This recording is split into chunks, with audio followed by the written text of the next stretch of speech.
आदित्य और रवि हर छुट्टियों की तरह इस बार भी अपने ननिहाल वाले गांव आए थे। गांव वालों ने उन्हें सचेत कर दिया था, शाम होते ही काली हवेली के पास मत जाना, वो जगह जागती है रात में। आदित्य हंस दिया, रवि डर गया।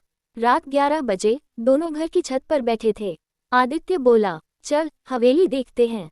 बस 10 मिनट। रवि बहुत मना करता रहा, पर आदित्य की जिद के आगे झुक गया।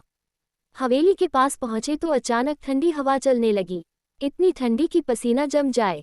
दरवाजा अपने आप कड़र करके खुल गया। रवि कांपते हुए बोला, ये हवा से हुआ होगा ना? पर हवा तो बिल्कुल बंद थी।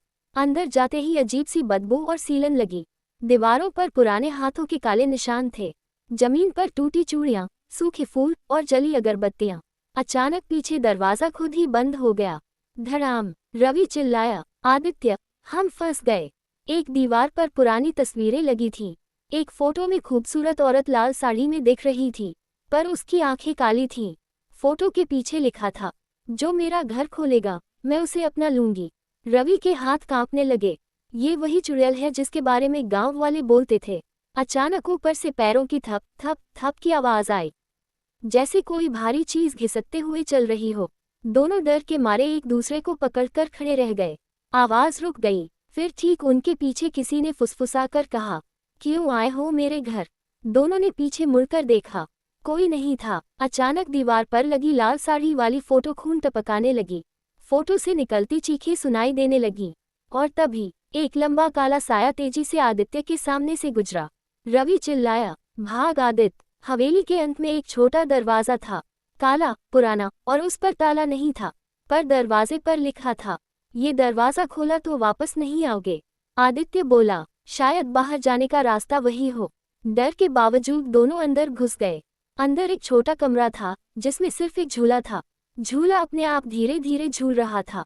अचानक झूला जोर से हिलने लगा, धप धप धप, और उसके ऊपर किसी औरत का साया बैठा दिखा, वही लाल साड़ी वाली। उसकी आंखें कोयले जैसी काली, चेहरा फटा हुआ, बाल खुले और लंबे। वह गुर्राती आवाज में बोली, तुमने मेरा घर क्यों खोला?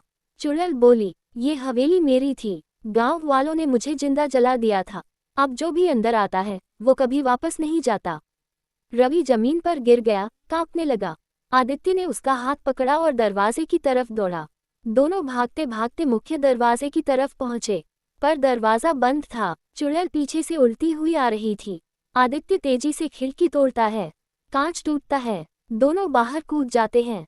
जैसे ही वे हवेली से बाहर आते हैं, चुड़ैल निकलने की कोशिश करती है, पर एक अदृश्य दीवार उसे रोक लेती है।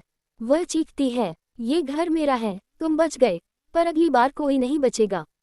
दोनों जान बचाकर गांव की तरफ भागते हैं।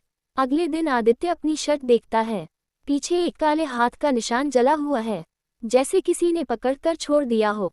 और रात को उसे फिर वही फुसफुसाहट सुनाई देती है, मैंने कहा था मैं तुम्हें अपना लूंगी।